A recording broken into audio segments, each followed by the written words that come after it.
যদি আপনার মনে হয় যে দেয়ালে পিঠ ঠেকে গেছে, কেউ কিছু করতে পারছে না আপনার জন্য, আপনি পরিপূর্ণ ইয়াকিনের সাথে, দৃঢ় বিশ্বাসের সাথে এই 4টা আমল নিয়মিত করবেন। আস্তাগফিরুল্লাহ আস্তাগফিরুল্লাহ আল্লাযী লা ইলাহা ইল্লা হুয়াল হাইয়ুল কাইয়্যুম ওয়া আতুবু ইলাইহি ওয়া লা হাওলা ওয়া লা কুওয়াতা ইল্লা বিল্লাহ। তাহলে একটা আমল হলো কি?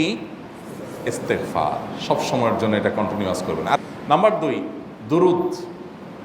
নবী করিম সাল্লাল্লাহু আলাইহি সাল্লামের প্রতি দুরুদ পাঠ করা। এটা যদি আপনি নিয়মিত করতে থাকেন মহব্বতের সাথে, আল্লাহুম্মা সাল্লি আলা মুহাম্মদ ওয়া আলা আলি মুহাম্মদ কামা সাল্লাইতা আলা ইব্রাহিম ওয়া আলা আলি ইব্রাহিম ইন্নাকা হামিদুম মাজিদ, আল্লাহুম্মা বারিক আলা মুহাম্মদ ওয়া আলা আলি মুহাম্মদ কামা বারাকতা আলা ইব্রাহিম ওয়া আলা আলি ইব্রাহিম ইন্নাকা হামিদুম মাজিদ। আপনি একবার ছোট দুরূদ যদি পড়েন, সাল্লাল্লাহু আলাইহি ওয়াসাল্লাম সাল্লাল্লাহু আলাইহি ওয়াসাল্লাম আল্লাহুম্মা সাল্লি আলা মুহাম্মদ ওয়া আলা আলি মুহাম্মদ, শুধু এইটুকু পড়েন। জাযাল্লাহু আন্না মুহাম্মাদাম মা হুয়া আহলু, শুধু এইটুকু। 3 নম্বর আরেকটা আমল হলো দোয়া ইউনুস। দোয়া ইউনুস, লা ইলাহা ইল্লা আনত সুবহানাক ইন্নী কুনতু মিনাজ জালিমিন। বেশি বেশি পড়তে থাকবেন। যখন বিপদে পড়বেন ইস্তেগফার আর দুরূদ পড়বেন সবচেয়ে বেশি, আর মাঝে মধ্যে দোয়া ইউনুস, লা ইলাহা ইল্লা আনত সুবহানাকা ইন্নী কুনতু মিনাজ জালিমিন। 4 নম্বর আমল হলো ইয়া যাল জালালি ওয়াল ইকরাম। এটা বেশি বেশি করে পাঠ করবেন। নবী করিম সাল্লাল্লাহু আলাইহি ওয়াসাল্লাম বলেছেন, আলিজু বিয়া যাল জালালি ওয়াল ইকরাম।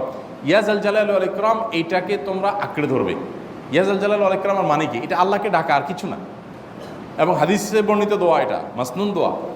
ইয়া যাল জালালি ওয়াল ইকরাম মানে হে মহা ক্ষমতার অধিকারী, প্রতাপশালী এবং সম্মানের মালিক।